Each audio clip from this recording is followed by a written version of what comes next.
Greetings, hello, ladies and gentlemen. Welcome to Film Frauds, a podcast where three fraudulent film geeks who have no real formal film education or experience are going to be reviewing, analyzing, and trying to learn about cinema by checking out some of the most important films of our time. My name's Jason. Joining me are my fellow fraudsters. There's Chad. Hello. And Jacob. Hey, guys. All right, guys, maybe before we get started, we can talk a little bit about our experience in the film industry. Does anyone got anything? Not Well, really. I mean, back in my day, me and my friends would make kind of like crappy movies with a little handheld VHS recorder. Yeah. I had a little bit of experience in my friend's student film once, but I hurt my back halfway through, and that pretty much ended that. Were you doing a stunt, or was it just like... No, I was carrying a sandbag, and I hoisted it up on my shoulders, and it hit one of my vertebrae, and I woke up, and my left leg was numb. Oh, my God. So I had to go get that fixed. So that was my short film career. Yeah, But, tragic end to a, exploding career. Yeah, Yeah. so that was my one credit. Yeah. But yeah, other than that, just a normal movie lover, and that's about it. Never studied film or anything like that. Yeah, me too. I'm just a typical movie lover. I did star in and co-write some shitty movies as well throughout my high school days. The most notorious being, Jacob, you remember The Terror, which haunts Euclid Grove, where That's I had right. a 15-minute fight sequence with a teddy bear. And to he end the sold like Bobby the Brain Heenan. He was very good on that. film. That was a good delivery there. Like Bobby the Brain. Baba the Brain. Yeah. Mm-hmm. That was the end of my career, too. So, The only film experience I really have is being one of the cameramen on The Terror, which haunts Euclid Grove. But also, I've always collected a lot of horror movies, a lot of sci-fi movies. I also like to watch what I like to think of as important films and what most people say are not important films. like Coleman Francis. Yeah, Coleman Collection. Francis, Ed Wood, Yeah. Lots of good stuff. I'm really looking forward to this, about going through a lot of films in the Criterion Collection and checking a lot of it out, especially since, you have a lot of foreign films, you have a lot of other items that are, I guess, considered culturally important. So this is going to be fun. So I guess we should stop there and explain, I guess, what our aim is. I think Jacob had the great idea of going through the Criterion Collection. So I think that's what we're going to attempt to do. Probably not every one of the movies and probably not every one of our podcasts, but I'd say a majority of them is going to be us watching one of the movies on the Criterion Collection. Mm-hmm. We will pick next time's movie, I guess, during the end of the podcast. Yeah. So Criterion Collection, for those of you who don't know, I'd be astonished if anyone of you didn't know, but Criterion Collection is a privately held company opened in 1984. I guess their aim is to license and release movies they feel are important to the culture. That includes pretty much every Wes Anderson movie I've noticed. Yeah. They Well, seem to they're have very important. Yeah. some kind of hard on with Wes Anderson, but whatever. Yeah. So it's a great company to go to if you just need a good movie to watch, or if you want to watch a movie that you feel has something to say. Pretty much every movie on there, I'd say, is at least an 8 out of 10. And there's also a very wide variety of films there, lots of different genres. So what I'm hoping that we get out of this podcast here is that we're not tied down to a specific genre, since so many of, say, other podcasts you might encounter are like either completely based around either bad movies, horror movies, particular genres, or hell, even just only the works of a certain director or a certain type of thing like Japanese period drama.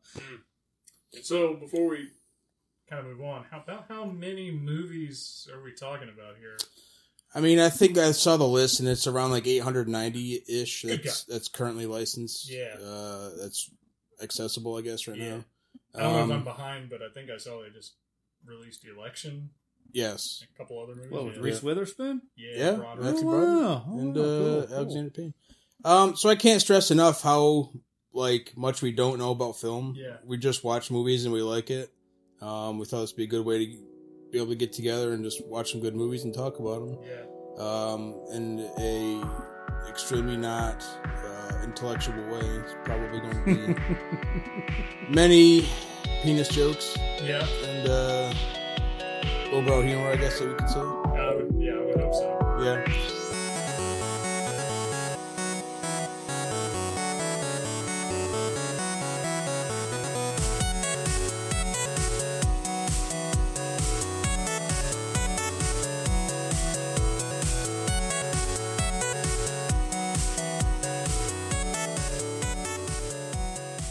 So we thought we'd start this for our first podcast off with a surprising selection on the Criterion Collection. I think we all raised our eyebrows when we saw that this movie was actually on the Criterion Collection. Is that correct? Yeah. I was a little bit surprised. I heard that Armageddon was on it, but no, it? You could say we hit rock Armageddon's bottom with this choice here. You know. Zing! You have to do that in Sean Connery. Yeah. No, we're not. Okay. We're not going to see who has the worst Sean Connery voice. That's here. not until we actually start doing that. It'll just start happening. It'll happen organically. Let it happen. Okay. Yes. So today's movie, 1996's The Rock by director Michael Bay, starring Nick Cage and Sean Connery. Yeah. And William Forsythe. Yep. Yeah, and William Forsythe. Just about and everybody Michael else. Biehn, And yeah. Tony Todd. Tony Todd as well, yeah. And Michael Biehn. So and this even Claire Forlani. Yeah. Yeah. So this movie came out back in 1996. Came out the same summer as a few other action movies. I did not see this one. However, I saw two others, Broken Arrow and Escape from L.A. Did either of you see those? I saw Broken Arrow. I did not see Escape from L.A. Don't. Okay. Watch the original, New York. I still haven't seen the original either. There's a lot of surfing and bad blue screen on it. So actually, you hadn't seen The Rock either. I thought I was the only one. Well, I didn't see this in the theater. I saw it on VHS maybe a year or two later, and I thought it was pretty ridiculous even then. I felt like a double fraud in this movie because not only do I claim to be a Nicolas Cage fan, but I also claim to be a action movie fan, and I hadn't seen The Rock, and so I'm like kind of missing out on big hallmarks for both categories, really. This was a high watermark for both real theories. Yeah, just to kind of put it in perspective, this was a Don Simpson, Jerry Bruckheimer production. It was the last one that they did. These were the guys who brought us Top Gun, Days of Thunder.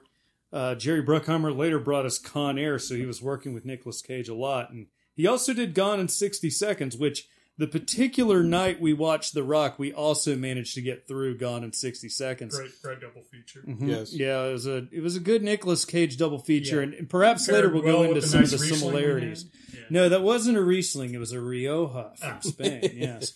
But yeah, this was the last of the partnership films because Don Simpson, who had descended into drug abuse, died of an overdose about 5 months before this movie came out. The movie was dedicated to him, wasn't it? Yeah.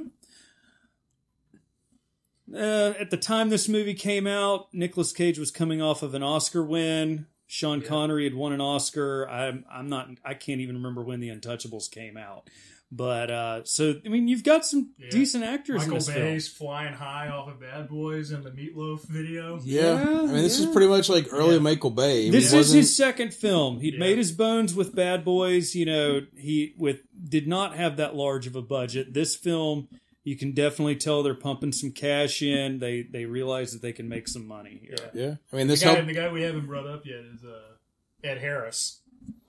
Playing General. Yeah, Hall. I'm surprised they got Ed Harris. I mean, he does a fine job in the movie. Very good. Brings some gravitas. So, guys, do we need to bring up kind of what's the concept of this film? What's going on in case somebody's never actually seen this movie? And I definitely suggest go watch the trailer at least. Yeah. So the basic synopsis of The Rock is. So what is The Rock? The Rock is Alcatraz prison in San Francisco. Famous prison, which officially nobody escaped from. Which Ed is Harris's character, General Hummel. Yes. Francis X. Hummel. Yeah. He Hummel steals a large amount of a biological weapon, which he sets up in a missile aimed at the city of San Francisco, holding the city hostage unless the government pays him money to honor the troops that fell on all of his Black Ops missions. So he's basically going to kill an unknown amount of people. The amount keeps changing throughout the movie. It's like, it starts off and it's like the weapon can kill 40,000, then it's like, oh, these missiles are going to kill 80,000 people! 100! The entire Western... So, like, it's out of control. Well, I need to put you on pause here because I actually managed to get a hold of a copy of the script. And I've noticed you've said the word missile several times. The word missile is only used one time in the entire movie The Rock. Instead, they call them rockets. Repeatedly, rockets. They really want to hammer in this word rocket into your brain. You gotta drive home the brand. Yeah. Mm-hmm. Yeah. So, meanwhile, you got him out there. He's causing problems.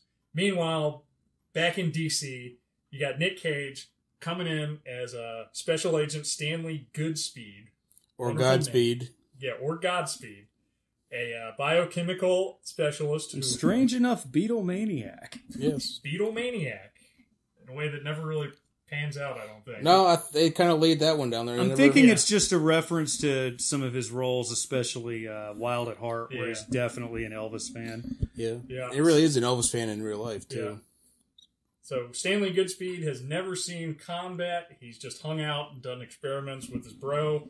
Mm-hmm. But he gets called in as the expert because he knows the most about the bioweapon.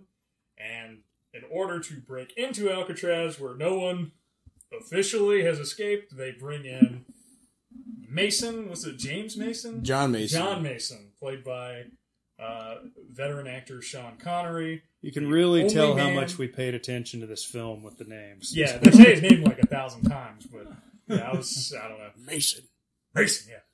So Mason comes in. He's got to help them break into Alcatraz, being the only man who's ever escaped. But he's also apparently a super criminal, super soldier. Yeah. Best there is at what he does. What he does isn't very nice. He's a master escape artist. I really like they brought that angle to everything. Every way he approached every scenario in the movie. Yep. Getting out of the interrogation room. Driving down the streets of San Francisco, getting out of the hotel room. Mm-hmm, mm-hmm. So pretty much the rest of the film is simply Mason and Goodspeed attempting to stop General Hummel from using his chemical weapons and his rockets against the city of San Francisco. Yes, and save either 40,000 people or the entire city, depending on what part of the movie you're Let's not to mention 70 kind of irate hostages that they have locked up on the Rock. That woman really she brought her gun. I remember at one point they say if you turn it into an aerosol, it could kill millions. Yeah. How they accomplish that, like I don't that, know. Yeah. Mm-hmm. So, I guess just kind of getting into The Rock, I mean, we all watched it. What are some things that we liked about it? I mean, it's cheesy. It's it's not the typical Criterion Collection kind of movie I think we were expecting, but there's some things going in that we. There are things I like about this movie, but I'm not saying they're good things about this movie. Things you liked? Yeah. What did you respond positively things to? I like. I mean, I definitely respond positively to seeing Sean Connery, who definitely seems to be having fun, but obviously being paid well for it. He actually got an executive producer credit on this film. I like to think that he's kind of playing by Poochie, the Rockin' Dog rules, where if he's not on screen, people are talking about how great he is. I like Ed Harris in this movie. Ed Harris is doing really well. I mean, he always is a pretty good actor. This movie definitely seems to be supporting the troops before the NFL made that a thing. Yeah. Colin Kaepernick, eat your heart out. But I don't know, Chad, what else did you like out of this? I mean, I would go so far as to say that Sean Connery saves the movie. I remember the first, 15, 20 minutes of the movie? A lot of exposition going on. A lot of moving cameras, a lot of people explaining what's going on. Sean Connery steps in and the movie just has a magic. It has that lightning in a bottle feeling to it. I feel he brings it. He wasn't phoning this role in. He adds a lot to the movie. Well, Chad, speaking of the first 20 minutes you mentioned there, did you feel like Ed Harris was the only person in this movie taking it seriously? He's playing it very straight. And yes, very expositionally. Yes, he very much cares about those VX rockets and the soldiers. I don't know. I kind of like Sean Connery. I thought he did a good job in it. Yeah. Nick Cage, he's Nick Cage. I think this is when he starts his downfall into Nick Cagedom. Yeah, it wasn't one of his best. The thing I like about Cage is I think this is one of these movies where he's falling into his descent to Cagedom, but I think he's at a real high place confidence wise, because I think a lot of the ridiculous, like the Beatles thing, and how his character doesn't ever use bad words for the most part. He's like, how the name of Zeus's butthole and stuff like. I feel like a lot of that stuff is crap that he he was riding high on winning that Oscar and leaving Las Vegas, so he rolled in and was like, I'm going to add some dimension to this character. I'm going to play guitar naked to clear out my stress from whatever happened in that scene. With he does a lot of really interesting stuff with when he raises the volume of his voice, not at the end of a sentence, but in the middle of the sentence, or lots of just really odd Cage kind of verbal tics in this film. Yep.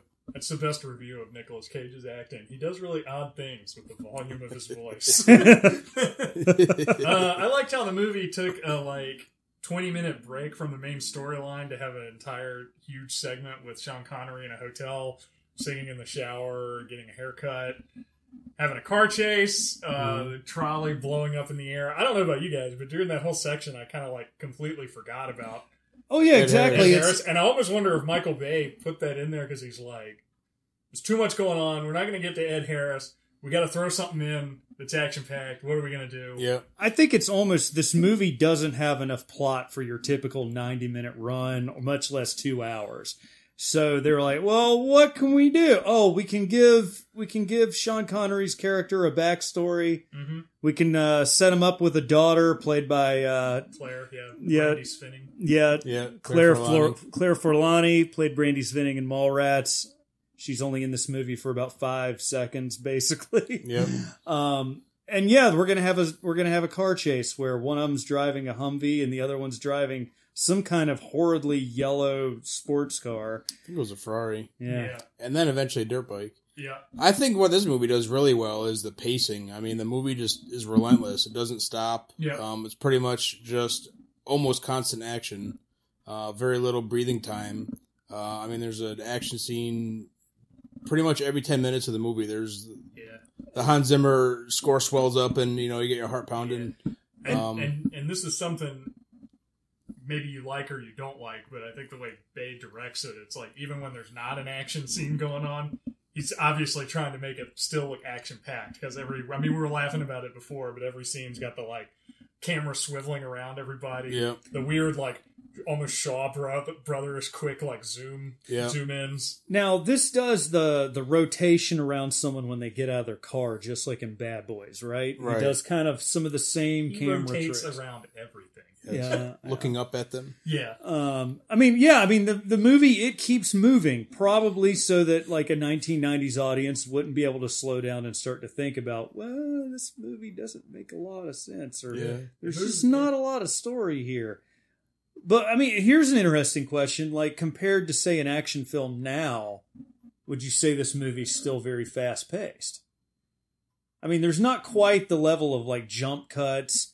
Fight scenes don't have the same extremely ridiculous editing that you might see in say Taken or something. I would say so. Compared to a Marvel movies have a lot of downtime, I guess I would say. Tons of it, yeah. Marvel movies for me are pretty much one big scene at the beginning and one at the end. Right, maybe one in the middle. Maybe a Bourne movie. I actually haven't seen many of the Bournes, but I think it's more action-packed than the newest James Bond movie. Yeah, I'd say this is probably the most action-packed movie I've ever seen. Okay. This is the most action, except for maybe Hard Boiled, but I'd have to see that again. We gotta watch. That's a Criterion, by the way. So, The Raid. I don't know if you watched The Raid. Yeah, The Raid's amazing. The Raid is amazing. Yes, that does pack a lot of action. But since it's so constant motion, constant action.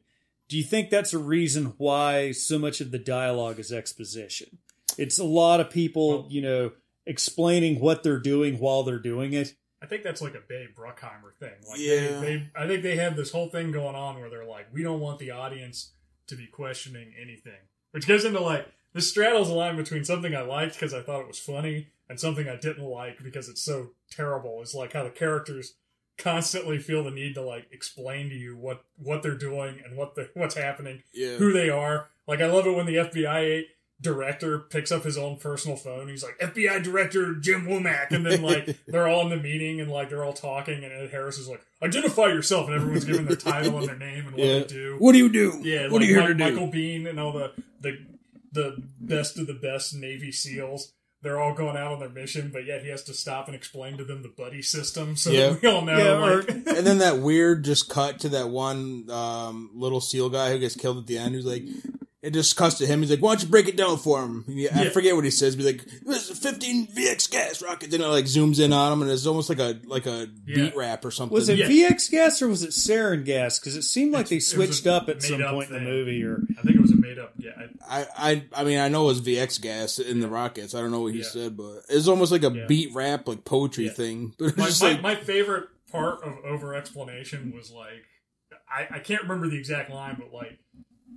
Cage is in the FBI little like makeshift headquarters, and he's explaining what they're seeing, and he's like, yeah, they got these weapons in here. You can see it on this radar image that I have right here, and he's like got the paper, and then you can tell it's here. That's these dots here. Like pointing at the, it's like, dude, this is the director of the FBI. I think he knows like what this is. And well, one of the best is when William Forsythe's character is talking to FBI Chief Womack, and they start talking about J. Edgar Hoover, that guy who ran the bureau back in the day, who had all the secrets. He had dirt on everybody. Yeah, and he wore women's clothing. And I just, at this point... him? Yes, I remember. At this point, I just have to geek out and say that at this point, the movie has a big plot hole because supposedly Mason's character stole J. Edgar Hoover's file with all the secrets. We're talking the alien crash landings, all kinds of espionage secrets. And then at the end of the film revealed who killed JFK. But if he's been in Alcatraz since 1962, that would have been before the assassination. You're not supposed to think that far. No, it's too deep. Yeah. You dug too deep. The thing that bugged me about that, what bugged me about that whole thing is like, Connery's like, go to the church, here, second pew, something else. So like, assuming that all was there, is that supposed, like you'd think that if he was going to do something like that, he'd be giving them like buried treasure or something. Yeah. Instead, it's like, oh, here's this cursed film that caused me to be locked in prison and hunted for my entire Congratulations, life. you're now a you fugitive. have it. So that me and my horribly acted wife, who was played by Vanessa Marcil, I believe. Yes. Yep, it was her first film role. She did a lot of television, but wow, she is ridiculous. Yes. And it kind of comes down to where in this movie, like, if you're not a white alpha male, you're kind of portrayed rather silly. Like, she's pretty silly. The African American man who's driving a trolley car in San Francisco is really over the top. Yeah. I love that scene because I feel like Michael Bay or whoever was, however many screenwriters they had, I feel like Bay. It's like he must think that the trolley car drivers own the trolley cars and pick people up and drive them around on his own. Yeah, I mean, I'll say I've never been to San Francisco, so that may be the case. Maybe, yeah. But I think point. I don't know that it's not. I think that's a fairly common thing for Michael Bay, though. I mean, I think he paints fairly, I guess you could say, offensive caricatures of people that aren't white in his movies. I don't know. I think it's a fairly common thing I've seen in Michael Bay movies, especially the Terminator movies. But this is the guy who made Will Smith a star. Wait, what? He made Will Smith a star. He was a superstar before that. Oh, yeah, The Fresh Prince was. But, all right, I mean, is there anything about The Rock that you specifically did not like? I think a big part of it that I didn't like was there was so much talk about characters being awesome, but not a lot of showing it. For example, they constantly talk about how deadly and crazy capable Sean Connery's Mason character is. But other than a few shots of like a very poorly animated thrown knife, you don't really get a lot of this. You don't remember the critical scene where he rolls through the perfectly timed fire and Michael Biehn also gets to explain to him, if that fire hits you, you're going to be burnt. You're toast, buddy. Yeah. He memorized the timing 30 years ago. But it makes no sense because he would have been going the opposite direction. Yeah. If he was escaping. He's just that good. Okay, he's just How that do they good. not change the timing in 30 years? Right. Why is the furnace still going 30 years after the prison light was shut down? And why is there timing to begin with? And why are there mine cars on the rock? What's actually going on? Yeah, that was a weird part. Under the subterranean mine The cart. Thuggee cult are not trying Right. to get the Shankara stones Right. underneath like Yeah, Alcatraz. who betrayed Shiva. Hey, he just rips out Michael Bean's heart. Yeah. Bolarum. Kalima Shakti Deva. I didn't like, I don't know, there's something about the way that a lot of the shots look, especially in the beginning, that I didn't like, where it's like, I kind of wonder, watching it, I wonder if Michael Bay is the kind of director that only does things in like one take. And so, like, a lot of the shots looked like, I don't know if he did this on purpose, everything looks like off-center, weird, and like, things aren't really framed right. And everything, the shots all change in like 2 seconds or less for the most part. Like, I was sitting around counting, and like, most shots are like one. Very quick cuts. And then it's the next You think one. it's But it's really like jarring looking. You think that's the music video editing that he does, or He was a music video director before this, right? Yeah. Yeah, I mean, it's just a guy who doesn't know what to do with a camera, I think, and he wants to make it look pretty and actionable, and so he just, I gotta turn the camera, gotta do something different. Zoom way the hell in. well, the opening Keep it shots moving. with the It makes it feel action-packed. Nothing's on center. the opening shots where you have like the American flag on the coffin and Ed Harris talking and doing things like putting his uniform on, and it's all superimposed and almost like just this blue, red, white, and blue blur. Yeah. While you hear like army people or Marines, marching, and Ed Harris doing the first of, I think, at least 4 or 5 like very detailed explanations for his motivation. Yeah. I didn't mention in the like section, I like David Morse in this movie. David Morse always brings it. Yeah. So I'm gonna ask a really dumb question. Who's David Morse? David Morse he played Ed Harris's kind of second in command. Oh, that's that guy's He's name. Jodie Okay. Foster's dad in Contact. Okay. He Played was George in Crossing Washington. Guard. He's been in tons of stuff. Okay. Yeah. I know that. I knew the guy's face. I never did. He's actually really good. Really I've good actually character actor. I just couldn't remember. I didn't know his name. Cool. And you know what? Back into what I did like. I really like the quote. You know how this shit works? You know how this shit works? And the guy pulls out the knife. I think it's like a great juxtaposition of like a chemical weapons guy and a Navy SEAL. Yeah, like it's the same quote, but it's like, I don't know. I thought it was a cool quote. I like it, yeah. That was good. That was a Candyman by any chance. So Todd, Chad, Tony what did Todd or whatever. Yes. Yeah. what did you not like about the movie, Chad? So I guess I would say, I mean, just the over exposition in the beginning. I mean, this obviously is not a very deep movie, but it wasn't meant to be. That's the line delivery, I guess. There's not a whole lot we're extremely disliked about it. I mean, Michael Bay, he doesn't make like a great directed movie, but I don't know. What'd you think about that shower room scene with the all the yelling? That was a bit overdone, a bit over dramatic. That like 30 seconds of just straight over yelling with Michael Biehn and Ed Harris. Mm-hmm. Mm-hmm. And I will not give that order. I will not follow that order. Yeah. Yep.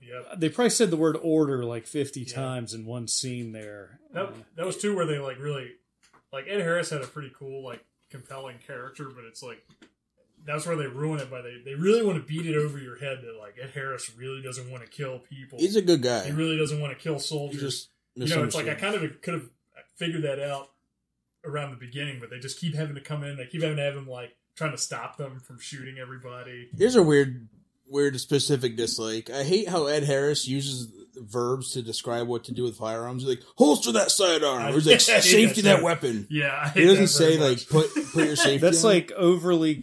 overly complex, overly verbose military talk. That was a military consultant that was hired $500,000 to come on. He's like, hey, we use the term safety. Yeah, say holster a couple. That'll add some legit. Yeah. You don't put your firearm away. So do you think holster you it. think this movie a flaw of it might be it doesn't have a mustache twirling villain? It doesn't have a. Well, No, I'm fine with a villain like Harris. I mean, Yeah. until Tony Todd mutinies. so they take over at the end. Yeah, they're supposed to become that's the bad guy. But I don't mind the gray villain. He's pretty good. Ed Harris is good in this movie. He's definitely playing it straight. He definitely he's playing a complex character, but So I'd say it bugs me that like I like a villain where like the villain's doing something that's really fucked up and awful, but I mean it's cool and it's like they think that they're doing the right thing. This movie kind of bugged me because like I kind of completely agreed with just about everything Ed Harris was doing, And I think they were supposed. and he wasn't ever going to really kill anybody. Yeah. So it's like you have a villain here who's doing something, but he's not committed to doing it. yeah. And in the beginning, and make sure that they tell you that they use darts on those guards. In the beginning. Yeah, I like that. That was a good little. Yeah. Yeah. Like after the whole action scene, like, oh man, those guys get shot. And I'm like, yeah, the dart's going to wear off in half. Yeah. Like, oh, it's the darts. Okay. Yeah, I don't know. I mean, is it an amazing movie? I mean, no, you're not going to learn much from it. But for what it is, I think it's a pretty successful action movie. I guess it's probably the most action-packed movie I've ever seen. Yeah. Action scenes are good, not amazing. Right. They're pretty good. Like other action movies have better action scenes, but this is just jam-packed with action, I guess I would say. It's like the quantity of action over. Yes. Yeah, percentage of Well action. choreographed, well shot, Right. quality action. This movie bring it to 11, like most of the movie. Almost instantly. Yeah. Yeah, I don't know. I guess if we're talking about stuff I dislike, for me it's like the characters constantly explaining stuff is actually like, not only do I dislike it, I hate that. Like I hate the whole, I really hate like all the Bruckheimer movies. Like I don't really like Bad Boys when they're always like blathering on about what's going on. I didn't like this. Yeah. You feel insulted. You feel like they're insulting your intelligence. Yeah, but no, I just think it's annoying. Like it's just like, dude, like just let the character, very just let lazy stuff writing. happen. Yeah, it's like lazy. Like you don't have to have them constantly being like, oh, if you get hit by that fire, you're gonna be toast. But the part that was funny about it was like you pointed out like after we watched the movie that there was a part that like I didn't understand where I was like, wait a minute, The Rock fucked up because he put the little like beads with all the biological weapon in that little hole, and then they blew it up and nothing happened, and you were like. Yeah, that it was the thermite charges that supposedly burned the gas away. So I was like, damn, if only he had put like one character being like, luckily those thermite charges blew away the fire. Yeah, like somehow I picked up on like there was that. a part where someone was like, hey, you think somebody should say that? And Michael Bay's like, nah, there's no we're idiot good. that's not going to understand it. Dude, You'd be a fucking moron. Dude, the JFK scene's coming up, man. We're good. Yeah, honestly, anybody's going to get that. I thought you were going to go in like a totally different direction with that about the furnace there, and that Sean Connery puts on a mask that looks like old Deadpool, so they can disguise his stunt double while he's back at his trailer drinking a pina colada or something. And, he puts it on. Yeah. And then, of course, he delivers the great welcome to the Rock. Yeah. Welcome to the Rock. Right. I think the way that would have been like more funny for this movie to end would have been, I liked how they had for like maybe 3/4 of the movie, they had this running thing where they were like, just what did this Mason guy do anyway? And like, even when Claire Forlani's asking him, like, Sean Connery's all looking sheepish at the ground. Yeah. I was hoping they would never say it. And then at the end, when they're like, yeah, he's vaporized, like, FBI Director Jim Womack would be like, well, you better fucking hope he's vaporized, because that guy's confessed to killing and eating 30 boys, and he may have eaten up to 80 more! And then the camera just goes, Forsyth, that would be the end of the movie. That Alfred Hitchcock, zoom, but setting up a sequel for. Alright, we gotta get Mason because it actually sucks. Nick Cage, like, whoa! Bad deal, man. I like the part where he hands Nick Cage the paper, and Nick Cage looks down, and immediately Sean Connery's like 50 yards away, walking across the arch. He's like Batman. You can like hear everything he's saying. He's like, third pew, second row. Yeah. Probably still there. I don't know. Nothing changes in the South. It's just pictures of Sean. It's just bad Polaroids of Sean Connery naked, and he's like, "Whoa!" Oh, that would have been good. Or it's my dick pics over the years. Oh.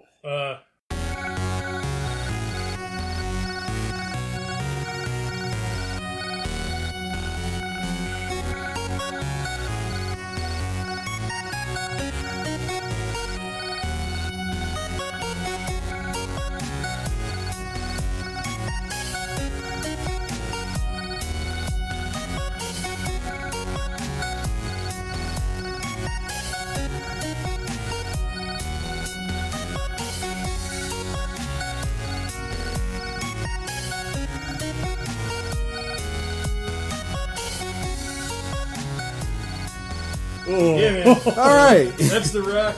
So originally we were going to talk about like what's the overall theme or message of the movie, but when we were watching this, we kind of elaborated it to what did we learn? Did we learn anything from watching The Rock?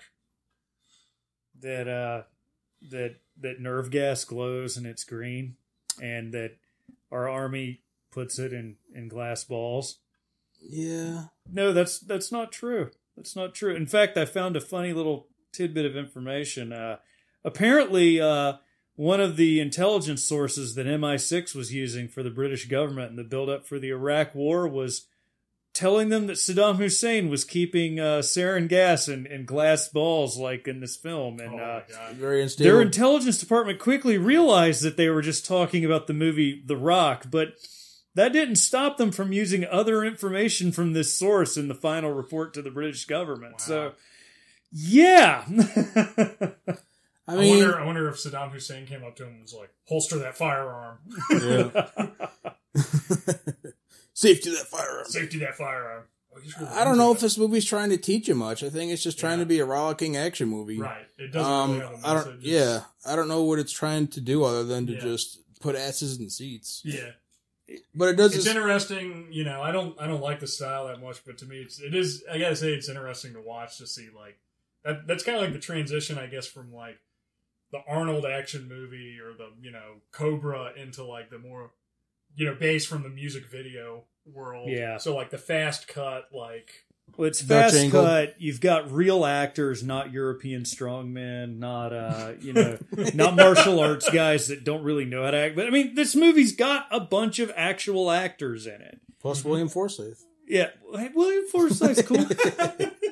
Yes, William Forsythe is great. Actually, he was in Raising Arizona with Nicolas Cage. That's true. Yeah, that might come in handy later. Yeah. All right, so. Why do you think this is in the Criterion? I think we've kind of talked about this a little bit already, but I mean, lay it out there. At the end of the day, it's Criterion picking movies they think are important, and good movies to watch. Mm-hmm. It's a good movie for what it's trying to be. I think it succeeds really well. Yeah, it's not gonna teach you much. You're not gonna get too emotional watching it. I think it's a real good example of like the kind of action movie that you had in like the late 90s. It's a great time capsule. I agree. And in fact, this movie probably set the tone because again, we watched Gone in 60 Seconds. We should watch Con Air again at some point. I haven't seen that since the 90s. And I mean, yeah, they're all Bruckheimer films. They all have Nicolas Cage in it. But there's a lot of other action movies at that time, and this is all in the shadow of Pulp Fiction, where like people constantly have to talk. I mean, if there's one thing I saw in this movie, it's that you're not an alpha man if you don't boast and taunt constantly when you're doing things. Like, I'm gonna get you, or I don't like that soft shit, that kind of talk. That was a great scene, by the way. Like, I love the idea that in this climactic battle, he's gonna be like, hey, you like that song Rocket Man? And Tony Todd's actually gonna, like, you'd think he'd be like, fuck you, and just attack him, but no, I'm gonna answer him. Yeah. Think about it. No, I don't like Elton John too much. I mean, it's a little bit soft for me. I don't like that soft shit. It's like a really weird repeat of Commando where Bennett has the knife, and instead of, Rocket Man, it's Stick Around. Yeah. Would you watch it again? It might be another 20 years before I feel like watching The Rock again. Yeah, I would watch it again. Not anytime soon. I feel like I've talked and thought about The Rock a lot more than I ever thought I would in my life. What about you? I don't regret watching The Rock, but I don't think, unless I was just hanging out with people and they were watching it, I don't think I would watch The Rock again on purpose. It's not that I think it's bad, but I like different Sean Connery movies more, I think, and I like other Nicolas Cage movies more. And I kind of like, there's other action movies I like watching more. So if you had this like on a TV at a party in a room and people walk through, I mean, it's kind of funny to check in. Yeah, I'm not saying if it was on, I'd be like, turn that shit, no! But I'm just saying, like, I don't think if I was sitting around, I don't think I'd go back to VisArt and be like, I think I'm going to rent The Rock again. And watch this is a definite, like, Saturday afternoon UHF station movie, so I'm dating myself there. But, would you recommend it to people, though? I know I'll go first and say, yes, I would. I mean, I enjoyed watching it. It's not like I don't like it. Yeah, if someone hadn't seen it, I'd tell them, go ahead, watch The Rock. Watch The Rock. And, absolutely, I would recommend it. You can have some fun laughing at it. I mean, I'm not going to, we've talked about the movie, and a lot of what we've said almost, it sounds like we're saying it's a very average film. We keep saying, well, it's this, but it's very entertaining as a group, and you have fun as a group watching The Rock. Yeah. And it's a great Sean Connery movie, and you don't get too many of those, especially recently, so. Sure. Well, he has to be retired by now. He is, yeah. Yeah, I think he retired after the League of Extraordinary Gentlemen. I saw a picture of him recently. He's not looking good. But yeah, I don't think we're gonna have Sean Connery for very much longer. But yeah, it's a great movie. I think Sean Connery does a great job in it. I think he draws your eye every time he's on screen. So I love a good Sean Connery action movie. So if Sean Connery in this movie, which is better, his winners fuck the prom queen speech, very powerful, or his attempt to sing San Francisco? I like his attempt to sing San Francisco. I find that a lot funnier. Kind of seems like he was drunk during it. The prom queen speech makes you think like it was written by Donald Trump. Bring a third gladiator into the arena and it does sound like a say Trump his speech. Womack, you piece of shit. Yeah, Womack. That's great. If this time was, I keep doing that, I feel like I'm doing like a Rodney Dangerfield. what do you think this movie would be like? I get no respect. You piece of shit. Get no respect. Dangerfield Cage. I keep thinking about this movie if it like the gritty remake where instead of cutting through the like glass, he like slits a man's throat with it, which was actually like what my dad predicted was going to happen when we watched this like back in the 90s. Oh, with a quarter? From the video store, yeah. Why is your dad not on this podcast? Nah, I don't think we need that. No. A phone a friend, just a quick 5 minute. He can be. How about he leaves us a voicemail? He can be a guest when we watch. We can use his voicemail as an interlude. That'd be a good one too. I see The Rock. Yeah. Fucking Connery. Yeah. The guy's an asshole. Yeah. That's The Rock, ladies and gentlemen. That was The Rock. Yep. So we discussed that we're going to be picking different movies every week. The way that we're going to do it typically is whoever picked the last movie is going to make and run a game that the other two of us will play, and whoever wins will get to pick the movie. Since this time it was kind of a unanimous decision to watch The Rock, we have why don't we explain the game? Yeah, so we have 9 names, which we've all written down, and we've placed in a bowl. These names are different actors that the three of us thought of. Mm-hmm. None of us know what anyone else picked, and I don't actually even remember what I wrote down. So we're going to draw 2 names from the bowl. We're going to play 6 degrees of separation, and whoever can connect the 2 randomly drawn actors in the fewest degrees is going to be able to pick next week's movie. So for those of you who aren't aware of that, what we have to do is connect these 2 actors by movies that they've starred in with other people. So let's say, for example, we pick Nick Cage and Sean Connery. We could say, oh, they've starred in The Rock together. Yeah. Easy. Right. That's one movie. But let's say there's 2 actors who have not ever starred in a movie together. Let's say John Goodman and Sean Connery. You could say, hey, John Goodman starred in a movie with Nick Cage, who starred in a movie with Sean Connery. Right. So that's the name of the game. So Stephanie, do you want to would you pull like to draw our names? Oh, hey, yeah. The 2 actors? Like sneaky like jingles. Yeah. So we got Jingles on the mic, Stephanie on the mic. Go ahead and draw 2 pieces and hand them to me. I'll just sneak peek. I was just sneaking. All right, and name number 2. If it's Peter North, I'm leaving. All right. Name number 1 is Sherilyn Finn. Oh my God. I know who picked her. Goddamn Twin Peakers. Name number 2 is Sally Field, ladies and gentlemen. So we got to connect Sherilyn Finn and Sally Field. I'll distribute the paper and we'll take a short musical interlude. Yep. We'll be back with the results.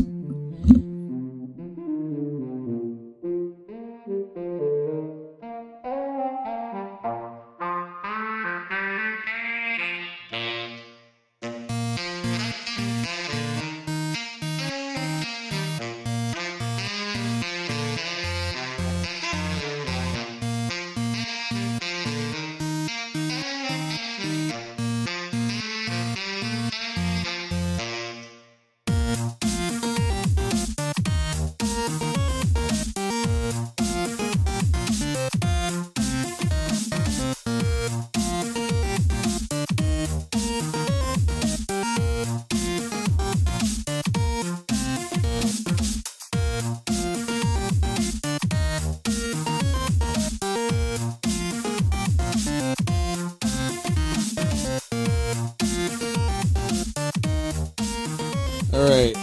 So I came up with 4, and the other guys, 4 movies. The other guys are saying they came up in 3 each. So I guess I'll reveal mine, since I can't think of any Sherilyn Fenn movies except for one.